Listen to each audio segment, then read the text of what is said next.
तो मैं आपका दोस्त सी ए रमन कुमार। आज हम सीखेंगे कि फॉर्म 10E जो कि एरियर से रिलेटेड है वो कैसे फाइल करेंगे।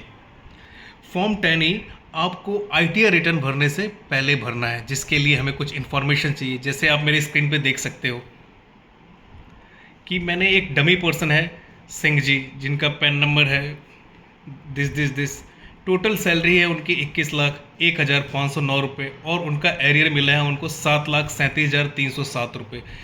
अब अभी इधर चलेंगे तो एरियर देखिए किस किस साल का है।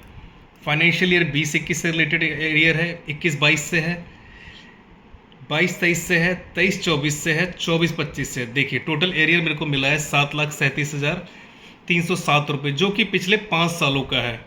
तो मैंने क्या किया, मैंने अपनी एक शीट कैलकुलेशन शीट बना ली जिसमें मैंने लिखा कि टोटल सैलरी इंक्लूडिंग एरियर। आप देख सकते हैं कि एरियर के साथ मेरी सैलरी ये है और एरियर का इतना पोर्शन ये है। अगर हम एरियर इसमें से माइनस कर दें तो मेरी जो इनकम है 13,64,202 रुपये बनती है।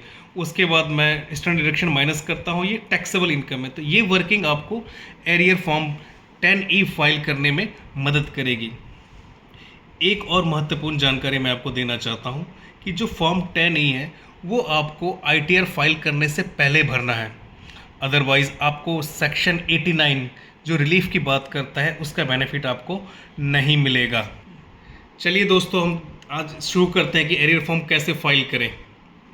सबसे पहले आपको इनकम टैक्स पर लॉगिन कर लेना आपके अपने पैन नंबर और पासवर्ड से। पैन नंबर आपका यूज़र आईडी है और जो आपने पासवर्ड क्रिएट किया है वो आपका पासवर्ड है। हम जाएंगे ई फाइल पे इनकम टैक्स फॉर्म पे और file income tax form as per. देखिए यहाँ दिखा रहा है आपको इनकम टैक्स एज पर 2025 और form as per income tax act 1961।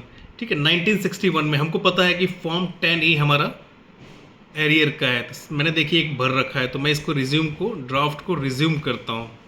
ठीक है, आपका इस तरह का इंटरफेस खुल जाएगा। Form for claiming relief under section 89 और फॉर्म का नाम है 10E। चलिए लेट स्टार्ट करते हैं। ये मेरा स्टार्ट हो गया है। तो मेरे को यहाँ दिखाना है कि मुझे मिला क्या है।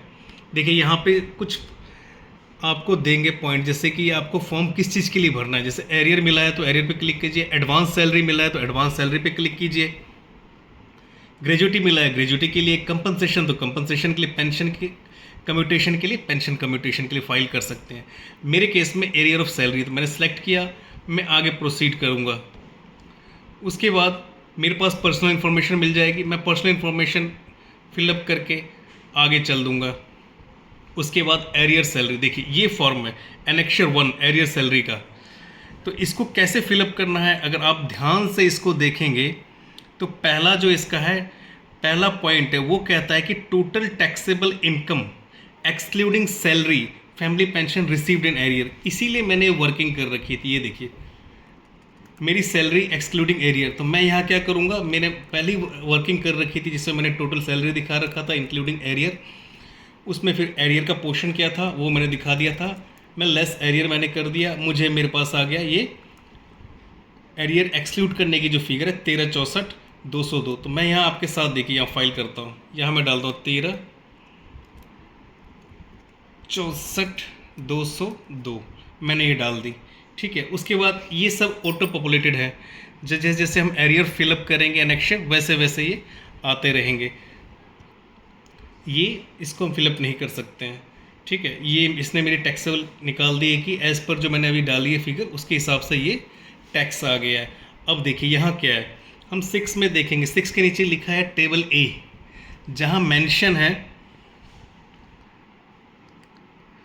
Detail of salary family pension received arrear relating to the different previous year. मैं ऐड करूँगा। अब देखिए ऐड करने के बाद ही क्या डिटेल मांगता है, प्रीवियस ईयर किस साल से रिलेटेड है। तो मेरे केस में मैंने जो बना रखा है, अगर उसमें आप देखेंगे तो मैंने अपनी शीट बना रखी। इस तरह की शीट आपको पहले तैयार करनी होगी कि किस साल के कितने कितने एरियर हैं। देखिए जैसे मैंने ये बना रखा है 20-21 का है 1,21,134। तो मैं अगर 20-21 कर लेता हूँ, यहाँ प्रीवियस ईयर कह रहा है, ये आपको ध्यान रखना है कि ये प्रीवियस ईयर है ना कि assessment year. Means financial year, जिस फाइनेंशियल ईयर से रिलेटेड है वही आपको डालना है। तो मेरे केस में 20-21 है।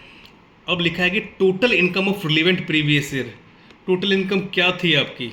तो मैंने इसके लिए एक और एडिशनल सीट बना रखी है कि उस साल जो मैंने ITR फाइल की थी तो उसमें मैंने क्या टोटल इनकम दिखाया। तो मेरी इनकम थी 1386,090। मैं यहाँ डाल दूंगा 1386,090। ये बिफोर एरियर की बातें हैं, ये आप ध्यान रखिएगा। अब आपको जो थर्ड कॉलम बोल रहा है सैलरी फैमिली पेंशन रिसीव्ड, यहाँ आपको एरियर का पोर्शन भरना है। जो आपको एरियर ड्यूरिंग द ईयर मतलब करंट ईयर में मिला है वो आपको भरना है। ये देखिए मेरे केस में एरियर मुझे मिला है 1,21,134। 1,21,134 मैंने फिलअप कर दिया, ये आ गई। अब देखिए यहाँ क्या कहता है, यहाँ कहता है ये जो अब मेरी टोटल इनकम आ गई है 15,07,224 और इस 15 पे टैक्स बन गया मेरा ये, ठीक है।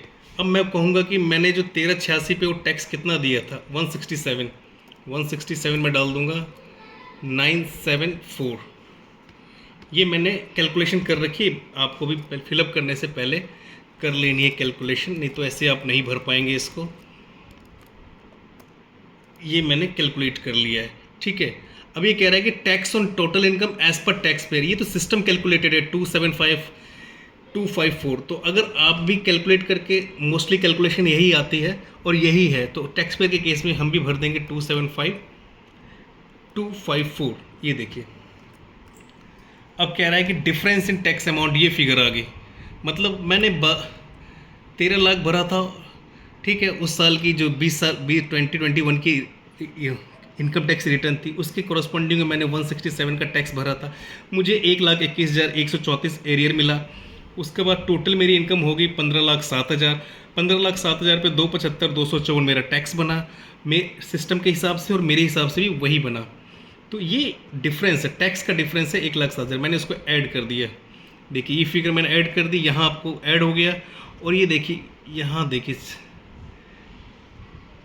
अगर आप इसको देखिएगा तो ये एरियर्स यहाँ आके सेकंड में चले गए, आपको सेकंड नंबर में ये ऑटोमेटिक आ गया है, ठीक है। मेरे इनकम को भी उसने इंक्रीज़ कर दिया, उसके हिसाब से मेरा टैक्स भी इंक्रीज़ हो रहा है। पहले आप देख रहे थे 88,000 था, अब 1,06,000 हो गया है। तो इसी तरह हम पाँचों ईयर की फिगर फाइल कर लेंगे, उसके हिसाब से जो भी कैलकुलेशन बनेगी वो आपको रिलीफ यहाँ दिखा देगा। रिलीफ दिखाने के बाद आप इसको प्रोसीड करेंगे सेव। थर्ड पर्सन, आप थर्ड जो आपका ये है वेरिफिकेशन, आप उसको वेरिफिकेशन कर लेंगे। वेरिफिकेशन के बाद सेव करके आपका फॉर्म 10E फाइल हो गया। उसके बाद आप अपनी ITR फाइल कर सकते हैं। थैंक यू, धन्यवाद।